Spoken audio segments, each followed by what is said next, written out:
Hello, welcome to Study Circle. Today we are going to read class 10th standard civics chapter 2 federalism. This video is the summary of this chapter. This video is intended for revision purpose only. If you are preparing for any teaching exam, this video is very useful for you. So without wasting any much time, let's start. Federalism. The vertical division of power among different levels of government is one of the major forms of power sharing in modern democracies. Federalism. It is a system of government in which the power is divided between a central authority and a various constituent units of the country. Difference between unitary and federal form of government. Unitary form of government. Either there is only one level of government or the sub-units are subordinate to the central government. In unitary form of government, the central government can pass on orders to the provincial or the local government. In federal form of government, there are multiple levels of government. State government has power of its own for which it is not answerable to the state government. Features of federalism. Usually a federation has two levels of government. Government for the entire country, it is usually responsible for a few subjects of common national interest. Governments at the level of provinces or state, it looks after much of the day-to-day administration of their state. Different tiers of government govern the same citizens, but each tier has its own jurisdiction in a specific matter of legislation, taxation, and administration. The jurisdiction of respective levels are specified in the Constitution, so the existence and authority of each tier of government is constitutionally guaranteed. The fundamental provisions of the Constitution cannot be unilaterally changed by one level of government. Such changes require the consent of both the levels of government. Courts have the power to interpret the Constitution and the powers of different levels of government. The highest court acts as an umpire if disputes arise between the different levels of government in the exercise of their respective powers. Sources of revenue for each level of government are clearly specified to ensure its financial autonomy. Dual objective of federalism. First, to safeguard and promote unity of country, and secondly, to accommodate the regional diversity. Balance of powers in federalism. It varies from one federation to another. This variation depends mainly on the historical context in which the federation was formed. Two kinds of routes through which federation have been formed. Coming together federation. It involves independent states coming together on their own to form a bigger unit, so that by pooling sovereignty and retaining identity, they can increase their security. For example, the USA, Switzerland, and Australia.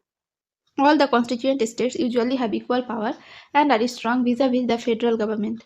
Holding together federation. A large country decides to divide its power between the constituent state and the national government.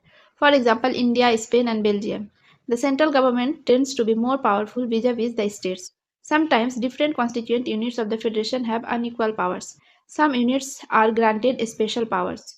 Federalism in India. The constitution declared India as a union of states. Although it did not use the word federation, the Indian Union is based on the principle of federalism. The constitution originally provided for two-tier system of government, the central government representing the Union of India and the central government. Later, a third tier of federalism was added in the form of panchayats and municipalities. Separate jurisdiction. The constitution clearly provided a threefold distribution of legislative powers between the union government and the state government. It contains three lists, union lists. It includes subjects of national importance such as defense of country, foreign affairs, banking, communication, and currency. Subject needs a uniform policy on these matters throughout the country. The union government alone can make laws relating to the subject mentioned in union list. Second, the state list. In state lists, it contains subjects of the state and local importance such as police, trade, commerce, agriculture, and education. Third is the concurrent list. Both the union as well as the state government can make laws on subjects mentioned in this list. If their laws conflict with each other, the law made by the union government will prevail. For example, forest, trade unions, marriage, adoption, and succession. Residually, subjects are legislated by the union government.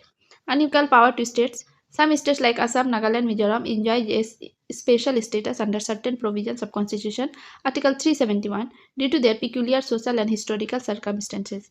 These special powers are especially enjoyed in relation to the protection of land rights and culture of indigenous people. Little power to union territories. These areas are too small to become an independent state and could not merge with any of the existing states. For example, Chandigarh, Lakshadweep, or Delhi. They do not have the same powers as the states. The central government has a special power in running these areas. Procedures of constitutional changes. The sharing of power between the union government and the state government constitutes the basic to the structure of constitution.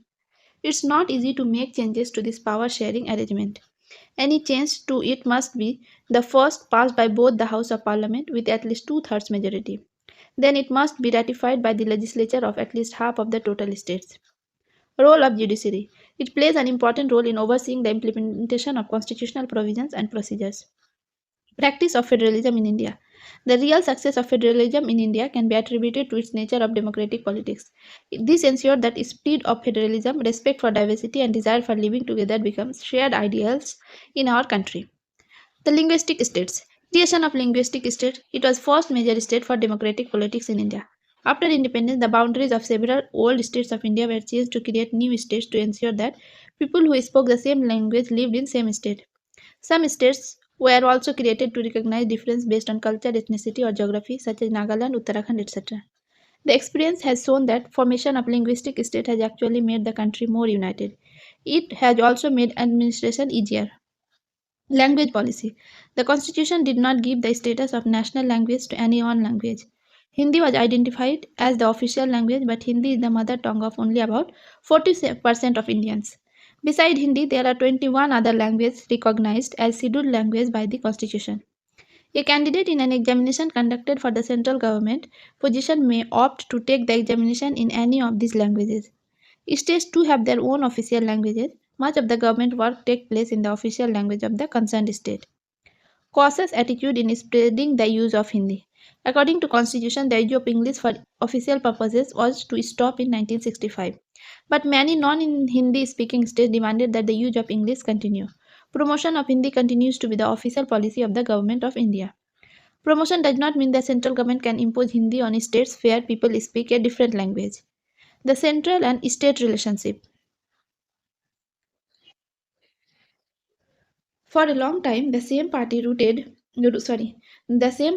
both at the center and in most of the states. So the state government did not exercise their rights as autonomous federal units. As and when the ruling party at the state level was different, the parties that ruled at the center tried to undermine the power of states. After 1990, there was a rise of regional politics parties in some states of the country. This was also the beginning of the era of coalition governments at the center. It led to a new culture of power sharing and respect for the autonomy of state government. It was supported by major judgment of the Supreme Court that made it difficult for the central government to dismiss state governments in an arbitrary manner. Linguistic diversity of India. According to 2011 census of India, health recorded more than 1300 distinct languages which people mentioned as their mother tongues. These were grouped together under some major languages.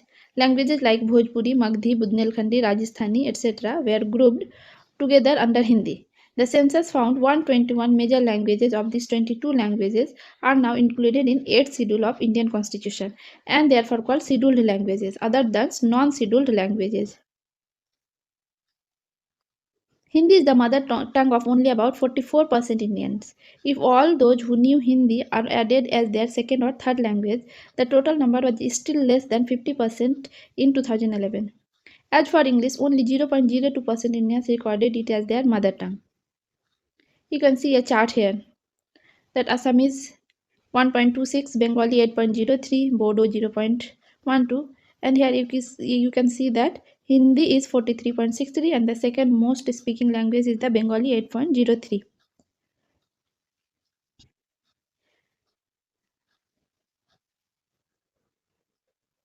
So, when power is taken away from central and state government and is given to local government, it is called decentralization.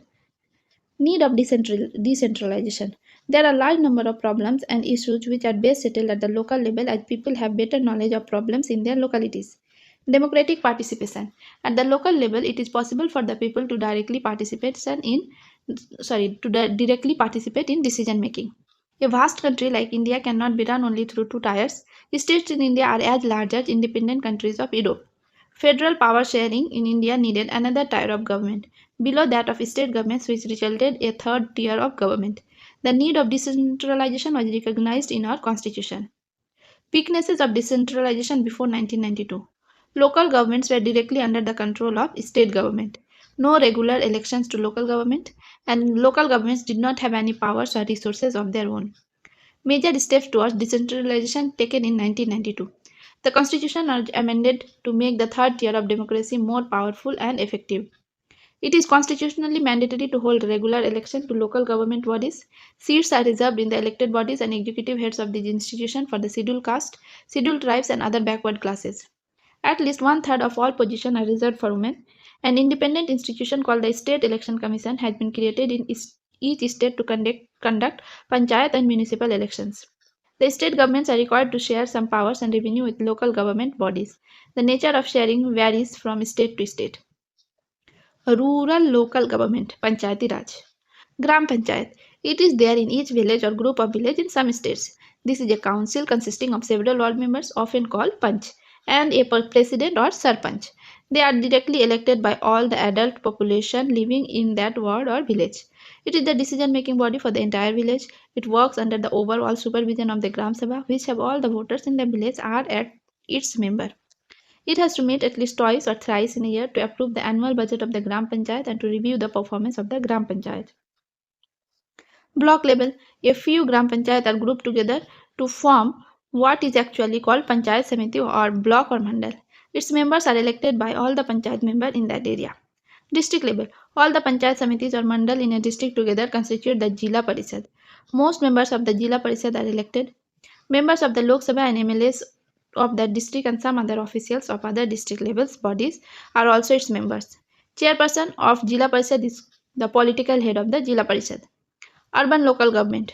Municipalities are set up in towns. Big cities are constituted into municipal corporations. Both are controlled by elected bodies consisting of people's representatives. Municipal chairperson is the political head of the municipality, while in a municipal corporation, such an officer is called the mayor. Major issues with local governments.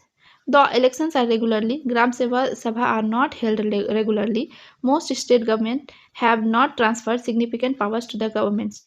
State government has also not given adequate resources to them.